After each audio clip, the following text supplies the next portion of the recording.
Михраб KZ ислам ақпараттық ағарту порталы ұсынады. Аллахума фақихна фиддин ва ба'д.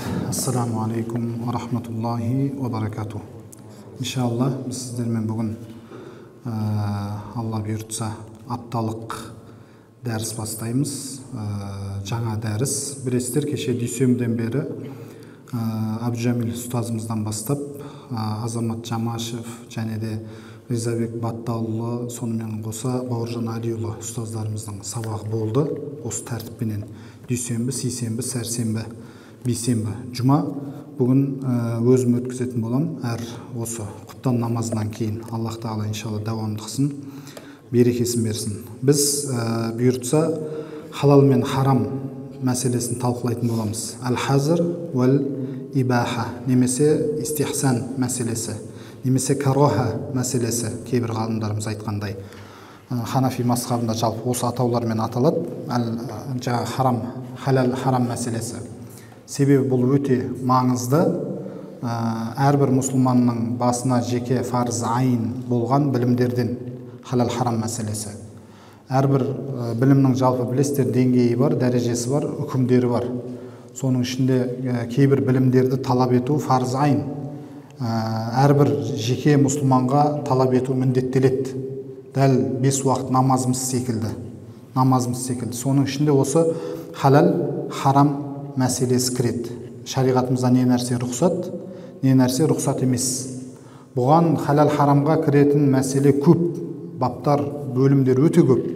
Біз халал харам деген кезде тек қана ішіп-жем түсінеміз көбіне.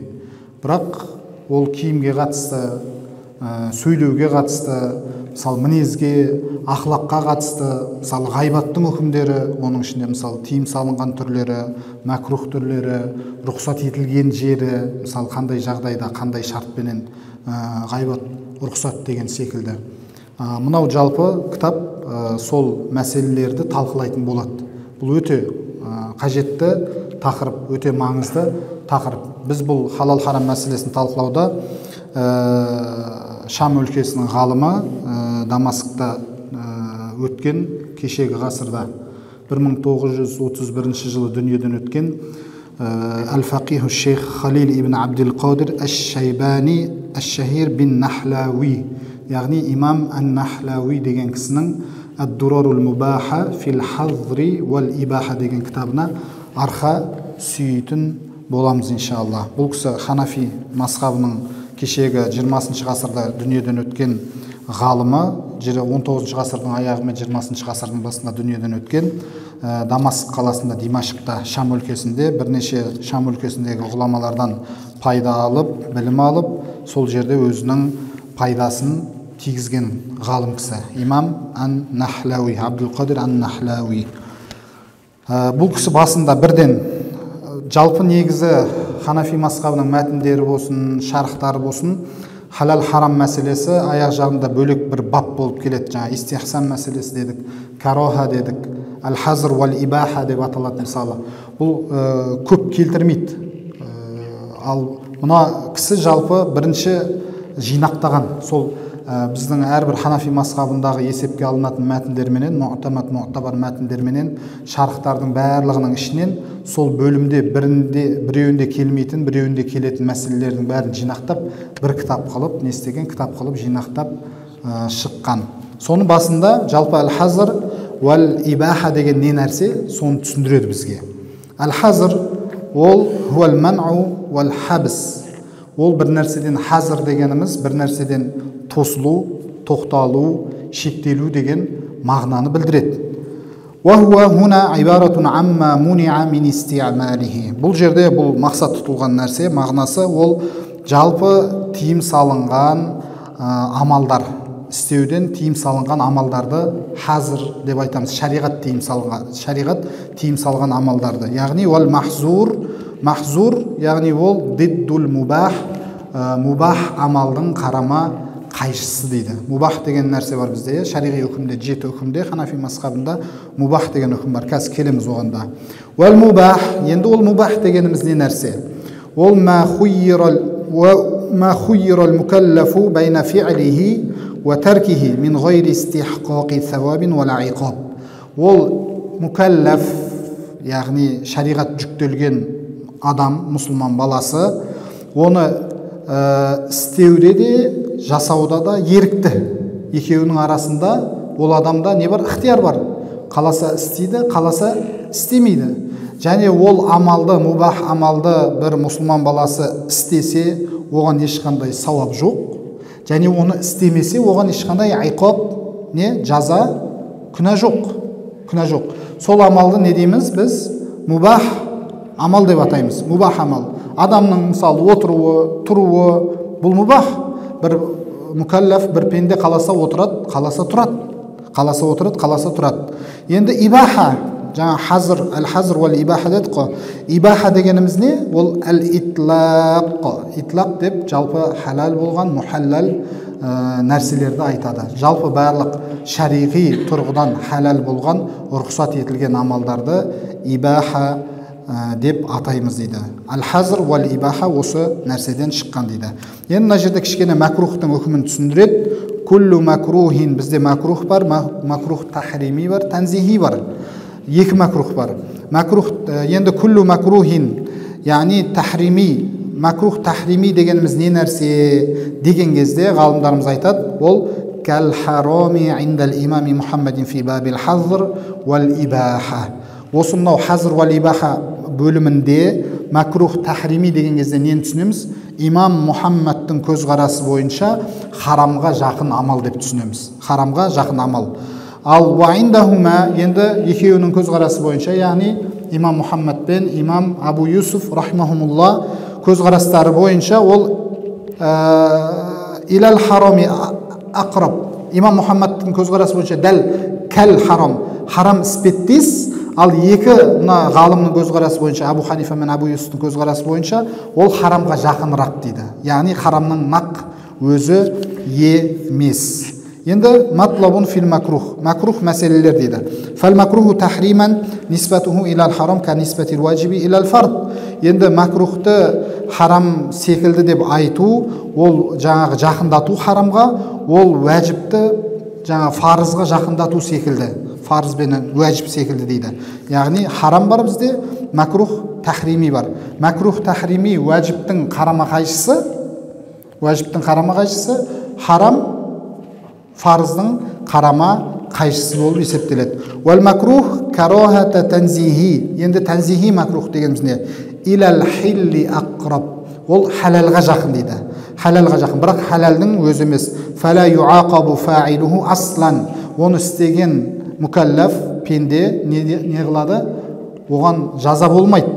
Ол жазаланбайды, оған күнә болмайды. Уәләкин юсабу тарикуху адна сауабин. Бірақ та оны тәрк еткен адам, макрух танзихиді тәрк еткен адам, оған не істейді? Сауап жазылады дейді. Түсінікті ғой макрухқа қатысты. Бізде макрух тахрими бар, макрух танзихи бар. Макрух тахрими дегеніміз ол имам Мұхаммадтың көзқарасы бойынша дәл харам іспеттес, имам Абу Ханифа мен Абу Юсуфтың көзқарасы бойынша харамға жақынырақ. Ал танзихи ол адалға, халалға жақынырақ.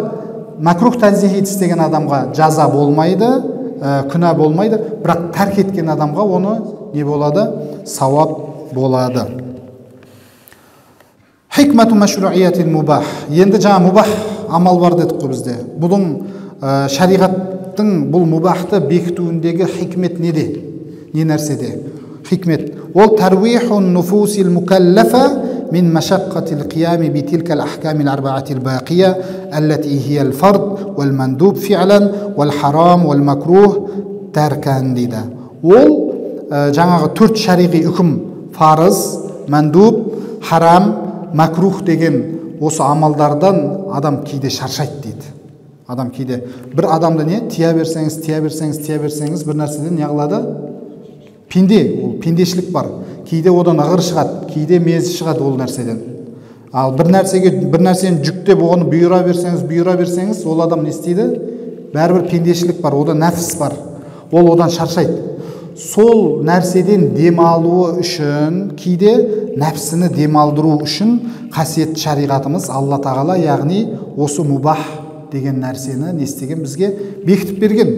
Мысалы арасында осы мубах амалдарды пенде жасап не істейді?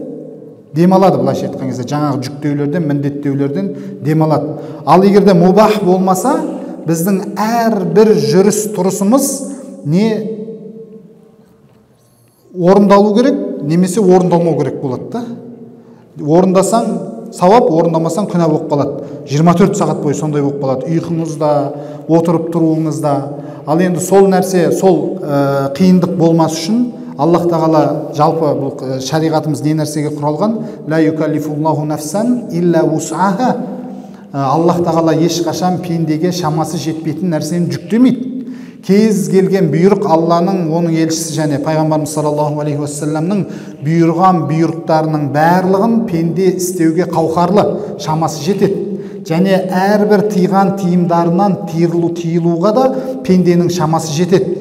Сол себепті пайғамбарымыз саллаллаху алла және оның елшісі пайғамбарымыз саллаллаху алейхи уассалам бір осы бұйырды бір амалдарға және кейбір амалдардан тыйылуды не істеді, бізден талап етті. Оның барлығын пенде орындай алады. Ал енді соның арасында кішкене нәпсіні демалдыру үшін не істеді? Бізге мубах амалдарды Аллах тағала бекітіп берді. Бұның хикметі жалпы сол дейді. Вал мубах қабилун ан ясира таатан бин ниятил хасана. Бірақ енді Алланың рахымы, мейірімінің кеңдігі соншалықты, мубах амалдар жаңа не істедік? Істегенге жаза болмайды, не оған сауапта болмайды дедік. Және істемегенге де дәл сондай жазада сауапта болмайды дедік, дұрыс па? Ал бірақ Алланың рахым, мейірінің кеңшілігі соншалықты, Аллах тағаланың мубахты кейде пенде ниет қылса жақсы нәрсеге. Мысалы, пенде мысалы тамақ ішу мысалы мубах, дұрыс па? Тамақ ішу мубах. Қазір оның үкімдеріне келеміз, оның фарз жағдайы да болады тамақ ішудің. Енді оған бір ниет қылса, құлшылығыма осы қуат болсын деген сияқты ниетпенен ішсе, ол не болады? Мубах амалы ниетіне қарай сауапқа айналып кетеді. Дәл кәл әкли миқдара шиба, жаңағы сәл қарын тойғанша құлшылығы ятақауа бихи аля таатиллахи таала, Аллах тағаланың итағатына, құлшылығына қуат болсын деп тамақ ішу сияқты дейді. Және ва ан ясира маасиятан бин ниятил қабиха, және ол жаман ниетті болса, мубах амал жаман нәрсеге ниет қылса, онда не болады? Ол күнә болып жазылады дейді. Күнә болып жазылады. Мысалы, тамақ, қайтадан сол тамақтың мысалын айтайық, түсінікті болу үшін. Мысалы, біреуді ұрам, соғам деген сияқты мақсатпенен қуаттанып тамақ жеу, сондай ниетпенен. Бұл не? Қасиет шариғатымызда тыйым салынғаннан кейін сол ниетпенен ана мубах амалды орындағаннан кейін оған күнә жазылады. Мысалы, бұл жерде имам Нахлауи күнә болатын мубахқа мынандай мысал келтірген. Калубси thiyabил фахира ли ажли такаббури алал гайри дейді. Тәкаппарлықпен, мақтангершілікпен, тәкаппарлықпен өзін мен басқадан жоғарымын деген ниетпенен киім кию дейді. Қымбат, бағалы, мысалы жағалы киімдерді өзін өзгеден үстем көру үшін, жоғары көру үшін сондай ниетпенен киім кию, киім алу, бұл не? Жаман ниет болғаннан кейін оған күнә жазылады дейді. Енді негізгі тақырыпқа көшеміз иншалла. Әл-бабул ауал, бірінші бап бізде фил әкли ва шурб, тамақ ішу мен су ішу мәселелеріне, сусын ішу мәселелеріне қатысты шариғи үкімдер қалай? Шариғи үкімдер. Біріншісі, әл-әклу минху фардун, тамақ жеу кейде парыз болады. Тамақ жеу қай деңгейде? Ол юсабу алейхи, оған сауап беріледі соны орындаған үшін. Ва хуа би қадри ма яндафиу бихил халак, ол адамды өлімнен тосатын деңгейде тамақ жеу. Яғни түбегейлі тамақтан бас тарту, ол не? Харам. Жаңа не дедік? Фарыздың қарама қайшы жағы бізде харам. Яғни түбегейлі тамақтан бас тартуға болмайды. Мүлдем. Яғни аштық жариялауға жалпы қасиетті шариғатымыз қарсы. Неге? Себебі ол өз-өзін құрдымға тігу. Ва юмкину мааху ссала қаиман, яғни құлшылық жасай алатын деңгейде тамақ жеу. Құлшылық жасай алатын. Құлшылықтан тосатын бізді деңгейде, сол деңгейде әлсірететіндей деңгейде тамақ жеудің өзі не? Харам, болмайды олай. құлшылыққа жарайтындай деңгейде тамақ жеуіміз қажет. Мысалы, мүлдем тамақтан тосылады да, арасында тамақ жейді, бірақ құлшылыққа тұруға шамасы жоқ. Әлсіз тамақ жемеген. Бұл да не? Болмайды қасиет шариғатымызда. Құлшылықты өтейтіндей деңгейде жоқ дегенде біз тамақ жеуіміз қажет, сондай қуат беретіндей деңгейде. Егер де бір адам ішуді, жеуді өлгенге дейін тоқтататын болса, оны өлімге алып келетін деңгейге дейін тоқтататын болса, онда ол не істейді? Күнәһар болады. Оған күнә жазылады. Неге? Себебі ол адам өз-өзін өлтіруге тастау деген нәрсе бар. Құранда Аллах Тағала өз-өздеріңді өз қолдарыңмен не? Құрдымға жібермеңдер, өлтірмеңдер деді. Сол себепті бұл амал дұрыс болып есептелмейді. Аллах Тағала Құранда жаңа аятта айтқандай, бұл нәрседен бізді қайтарған, бұл нәрседен тыйған. Ал бірақ та кімде-кім дәрі ішуден тосылатын болса, тыйылатын болса, онда ол басқа мәселе дейді. Дәрі ішу. Бұл да негізі фиқхи мәселе. Дәрі ішу негізі Ханафи мазхабында мубах амал. Дәрі ішу. Ханафилерде де, Маликилерде де, Хамбалилерде де дәрі ішудің үкімі мубах. Бір адам істесе де, істемесе де болады, негізгі үкім. Ал шафиилерде ол мустахаб, шафиилерде. Неге? Яғни бір адам мына жерде тамақтан тосылып дүниеден өтіп кететін болса, оған күнә жазылады. Дәріден тосылып дүниеден өтіп кететін болса, оған негізі күнә жазылмайды. Бірақ ол ішсе де өзі біледі, өз еркі. Бұл дәріден толықтай тосу, тоқтату деген мағына шықпайды. Ол ішсе де өз еркі, ішпесе де өз еркі. Неге? Себебін айтады имам Ан-Нахлауи,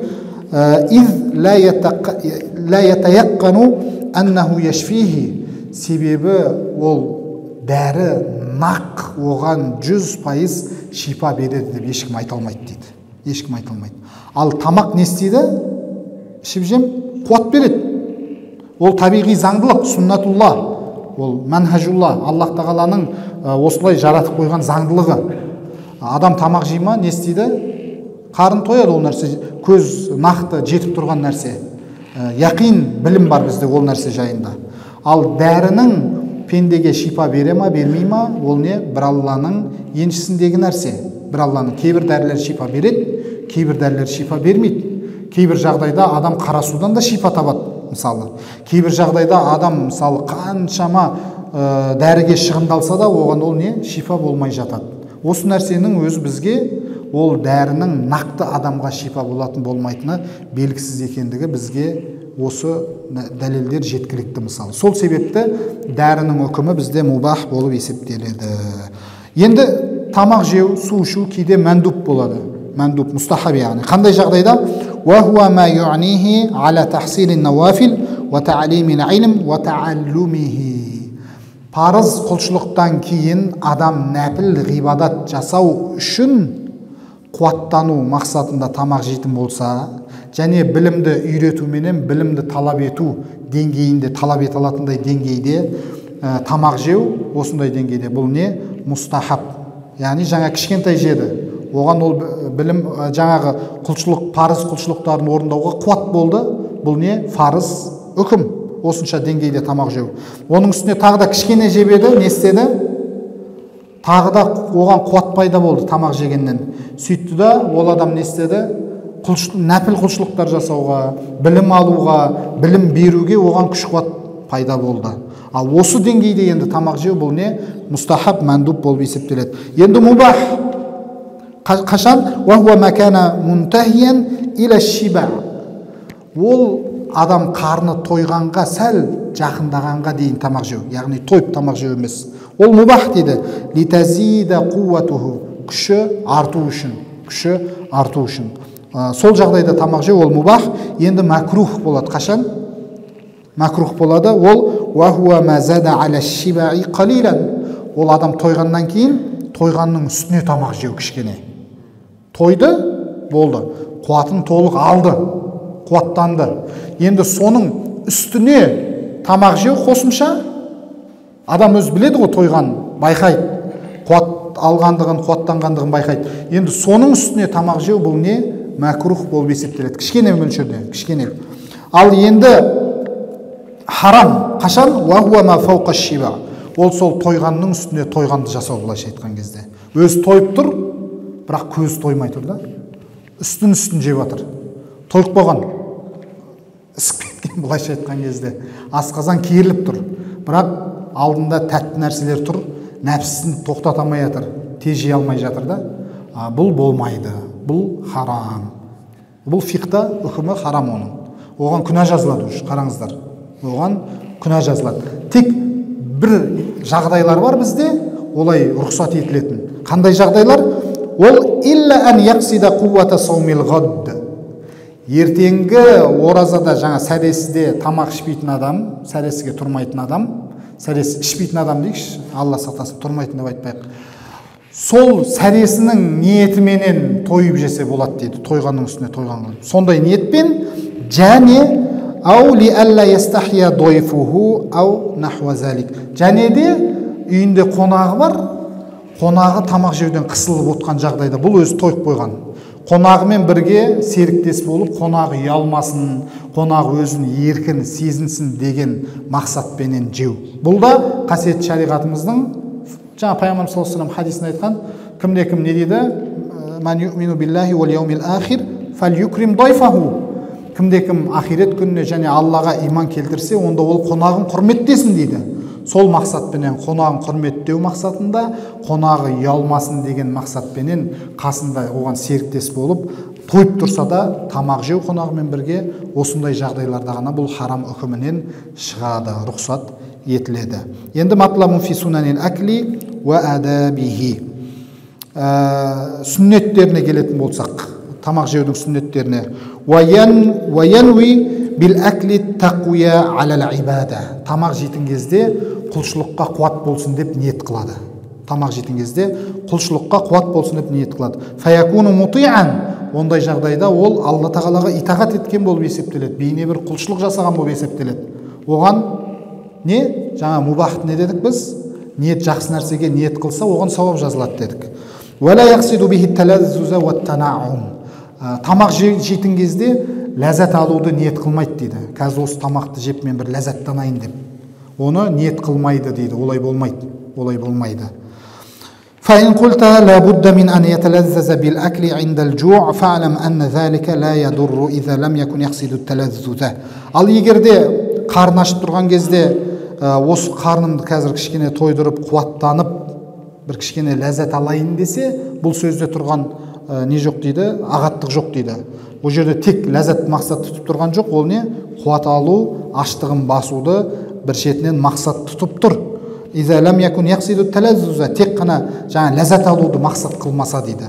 Ал тамақтан тек ләззат алуды мақсат қылатын болса, онда ол қасиетті шариғатымызда рұқсат етілмейді. Ва юстахаббул аклу аля суфратил маудуати алал ард. Тамақ жейтін кезде тамақты бұрында көп қолданатын ек, қазір қолданбай қойдық. Жерде отырып жеу дейді. Жер дастарханда отырып жеу, бұл жалпы мустахаб амал, және де сүннет амал, ізгілердің жолы, ізгілердің амалы. Фаиннаху ақрабу иля таваду. Неге? Себебі ол кішіпейілділікке жақын дейді. Кішіпейілділікке жақын. Ла алал хуан дейді. Жаңағы мынандай аяғы бар орындықтарға емес, столдарға емес дейді. Хуан дегеніміз ол вахуа ма юджалу мин хашабин ва нахвихи муртафиан алал арди. Ол ағаштан жасалған аяғы бар би арджули саласин 3 немесе ау арбаин 4 аяғы бар осындай биік столды айтамыз дейді хуан деп. Хуанда тамақ жеу, бірақ жалпы лаба сабихи рұқсат етіледі, ал жерде жеген ол мустахаб, сүннет амал болып есептеледі. Ол не үшін?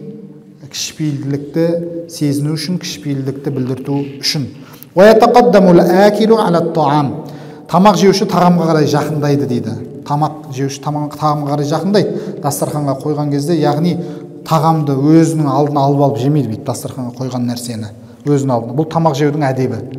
Өзінің алдына керісінше дастарханға жақындайды.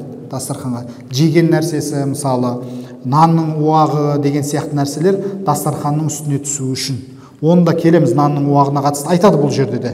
Ол пайғамбарымыздан келген хадистер бар, мысалы ол жерге түскен нанда бір берекет болуы мүмкін деген сияқты. Мысалы соны алып теріп жеу не қолайлы болады, ыңғайлы болады.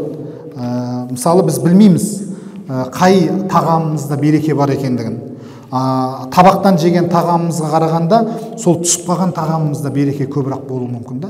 Сол үшін әрбір түскен нәрсені теріп жеу ол да сүннет амал болып есептеледі. Оған жеке тоқталамыз. ولا يأمر بتقديمه إليه فإنه استهانة وترفع. Және де қонаққа жаңа дастарханға бүйтіп жақындаңыз деп айтылмайды дейді да, әдеп тұрғысынан. Ол истихана ва тараффу дейді. Ол өзін жаңа айтып жатқан адам өзін ана кісіні бір қалай айтамыз, бір келемеждеу сияқты, өзін одан мен тоқпын, сен ашсың деген іспеттес өзін одан жоғары көру болып есептеледі дейді. Қонақты тек дастархан басына шақырамыз, ары қарай ол жейма, жемейма, не өз еркі. وَيَجْلِسُ عَلَى الطَّعَامِ جَلْسَةَ الْمُتَوَاضِعِينَ. Тағам дастарханның басында отырған кезде кішіпейіл адамның кейпінде отырамыз дейді. لَا يَتَّكِئُ, бір нәрсеге сүйенбейді. وَلَا يَتَّجِعُ, жамбастамайды. وَلَا يَعْتَمِدُ عَلَى شَيْءٍ. وَلَا يَتَّجِعُ деген толық бір шетмен жату. لَا يَتَّكِئُ, жамбастамайды, жаңағыдай бір жамбастамайды. وَلَا يَعْتَمِدُ عَلَى شَيْءٍ, немесе бір нәрсеге сүйеніп тамақ жемейді. Бір қабырғаға деген сияқты бір нәрсеге сүйеніп тамақ жемейді. Бірақ яттаки, жамбастап жеуге қатысты имам Марғинани рахмахулла өзінің Хидая деген кітабында وَلَا بَأْسَ بِالْأَكْلِ مُتَّكِئًا إِذَا لَمْ يَكُنْ عَلَى وَجْهِ التَّكَبُّرِ. Тәкәббарлық мақсатта болмаса, жамбастап жеген тамақта ешқандай ағаттық жоқ деген. Лә бәса бихи деген. Сосын лә бәса деген сөздің терминологияның мағынасы жалпы тәркуху аула. Оны қайта істемеген абзалырақ. Рұқсат береді шариғатымыз қиындық туындамас үшін адамға. Ал бірақ оны істемеген абзалырақ. Қалай жеу керек енді? Жатудан тиым сап тастады, жамбастаудан, бір нәрсеге сүйеніп жеуден тиым сап тастады енді қалай жеу керек? Сүннет кейіп қалай тамақ жеудің? Бәли сүнна фихи ән яқуда индал әкли мәилан иля таам. Тағам жейтін кезде тағамға қарай кішкене еңкеп, munhaniyan nahwahu wa yajlisu ala rijli yusra wa yansibu al-yumna. Оң аяғына отырып, сол аяғын қадайды дейді. Оң аяғына отырып, сол аяғын қадайды. Мына кісі мына. Оң аяғында отырып, сол аяғын қадап отыр ғой, осылай тағамға қарай жақындап не істейді? Дастарханнан дәм татады. Wa yajtahidu fi taksir al-aydi ala at-ta'am. Жалпы тағамда қолдың көп болуын иштихат қылады дейді, тіке отырған кезде. Ол деген не нәрсе? Яғни жалғыз өз тамақ жемеу. Тағам жеген кезде біреумен бірге, біреуді шақырып, көршіңді болсын, үйдегілер болсын, тағам жеу. Яғни қанша табақта қол көбірек болса, береке не болады? Көбірек болады. Уәләу мин әхлихи уә вәләдихи, тіпті отбасынан, бала шағасынан болса да біреуді шақырып алып жеу. Фә инна хайрат таами ма касурат алейхил айди. Ең тағамның хайырлысы табақта қолдардың көп болғандығы. Оған қатысты хадисте бар, хайрат таами ма касурат алейхил айди деген. Пайғамбарымыз саллаллаху алейхи уассаламның сол тағам жеген табақта қолдар қанша көп болса, берекесі, хайыры көп болады деген хадис бар. Енді وَيَنْبَغِي أَلَّا يَمُدَّ الْيَدَ إِلَى الطَّعَامِ إِلَّا وَهُوَ جَائِعٌ فَيَكُونُ الْجَرْعُ. Енді қарны аш болмаса, тағамға қол созбағаны абзал. Жай ауыз тиіп қоя салу керек. Жаңағы не? Себебі ана үкімдерге кіріп кетуі мүмкін. Тойып тұрғанның үстіне тамақ жеу. Ол не бізде макрух болады, немесе харам болады. Жаңағы وَلَا يَقُومَ عَنِ الطَّعَامِ إِلَّا أَنْ يَقْضِيَ حَاجَتَهُ وَلَا يَقُومَ لِأَحَدٍ عَلَى الْمَائِدَةِ. Тағам жеу барысында өзінің қажетін өтейтін деңгейге келгенге дейін тұрмайды дейді дастархан басынан. Жаңағы фарыз көлемі бар ғой, тамақ жеудің фарыз көлемі, соған дейін қажетін өтеу деген деңгей. Ол қажетін өтеу негізгі құлшылық, негізгі парыз амалдарымыз. وَمِنْ سُنَّةِ الْأَكْلِ غَسْلُ الْيَدَيْنِ قَبْلَهُ وَبَعْدَهُ. Тамақ жерден алдын және кейін қолды жуу, екі қолды жуу, ол не? Мустахаб, сүннет амал болып есептеледі. وَلَا يَمْسَحُ يَدَهُ بِالْمِنْدِيلِ قَبْلَهُ. Қолды жуардан алдын, тамақ жеп болғаннан кейін қолын неге сүртпейді дейді? Шашыққа қолын сүртпейді. لِيَبْقَ أَثَرَ الْغَسْلِ. Жаңа жуған нәрсенің ізі қалу үшін. وَيَمْسَحُهَا بَعْدَهُ. Жуып болғаннан кейін барып не істейді? Қолын сүртсе рұқсат етіледі. لِيَزُولَ أَثَرُ الطَّعَامِ. Тағамның ізі толық кету үшін дейді. وَجَاءَ أَنَّهُ بَرَكَةُ الطَّعَامِ وَلَا بَأْسَ بِهِ дейді. Жаңағы былайша айтқан кезде қолды жалап барып жуған абзалырақ негізі. Мысалы қолмен жейміз ғой көбіне, етті қолмен жейміз, тағы да қолмен жейтін тағамдар бар. Сондай кезде қолымыз май болса, тағам болса, қолды жалап барып, саусақтарымызды жалап барып, сосын барып қолды жеген негізі абзалырақ. Неге? Себебі жаңа тағамның берекеті, тағамға түсетін берекет, ол не сіздің табағыңызда, не жаңағы бір түсіп қалған бөлшегінде, немесе сіздің мынау қолыңыздағы қалған қалдығында болуы мүмкін. Сол немесе үшеуінде де бар да, немесе үшеуінде де бар. Сол берекеттің барлығына қол жеткізу үшін солай жасаған абзалырақ болады. Иншалла, Алла бұйыртса, осымен шектелейік. Алдағы уақытта тағы да келесі жұма күні осы уақытта макрух тағам жеу барысында қандай амалдар макрух болады, соған тоқталатын боламыз. Аллах тағала естіп білгенімізге амал қылып, сол амалдарымыздың қабыл болуын нәсіп етсін. Ва ахиру дa'вана анил хамдулиллахи раббил аламин. Бирахматика я архамар рахимин.